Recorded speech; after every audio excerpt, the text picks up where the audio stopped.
Well, it's time for sports now, and I'm sitting in for Gary R. Smith. He's actually offering commentary on the ongoing game right now, and we'll be bringing you details of that. But one of the stories we're looking at, spokesperson of the GFA Normalization Committee says his outfit will not apologize to the greedy Premier League clubs following the greedy, in quotes, clubs following the cancellation of the special football competition.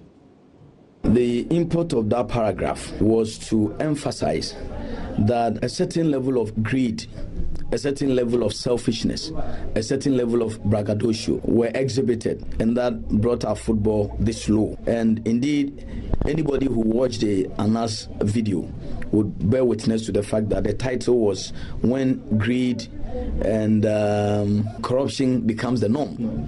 So we were making reference to what actually brought our football this low. We were saying that, yes, all these things, all these traits were exhibited that brought our football this far.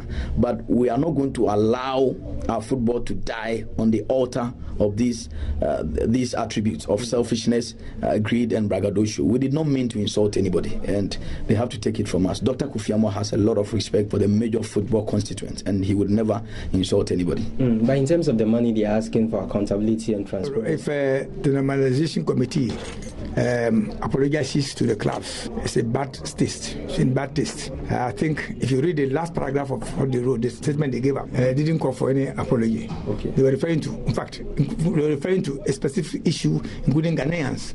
That Ghanaians should know that because of what we have gone through, we will not sit down for all this to go through again. So I think it doesn't call for any apology, no. Okay. If anything, I thought the club should rather apologize to the the Normalization Committee for bringing us back this low. We want to play football. Tomorrow is one. The next morning you wake up, another confusion here and there. It doesn't work out well for football development in this country. Moving on to boxing, and Sheriff Quay and Michael Ansah lock horns on March 8 at the Bukom Boxing Arena in the WO Interim African Lightweight Title rematch. There is more in this report filed by Joyce Porter Bediako. The promising Ghanaian boxers will lock horns in a bout dubbed Bukom Brawl. The 12-round bout is expected to finally settle the scores between fans of both boxers as to who is the better fighter. The winner of the bout will not only earn the bragging rights, but also take home the World Boxing Organization, Interim Africa, and the national lightweight titles. Sheriff one-time Quay has been talking big ahead of the big bout. He says Michael Ansah will be no match for him. They are disturbing. They know that Sheriff Quay is champion. In Ghana, nobody can fit Sheriff Quay. He himself, he know. One bullet, he know.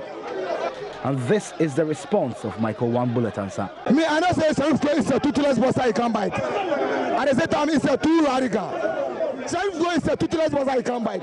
If it's Sheriff Quay pass or 5, oh my father, if you see me, call me radical. Bukom Brawl is being put together by Box Office Promotions, and former world champion Joshua Clottey will stage a comeback on the night in a 10-round undercard bout. First of all, I have to test my body. I've been in the ring for 3 years, so I have to test my body and see if I can still continue. I believe 100% I can still continue because I've been sparring with the guys in the gym and I feel okay. So I think I will finish this fight and see what I will do next. But I'm still in boxing.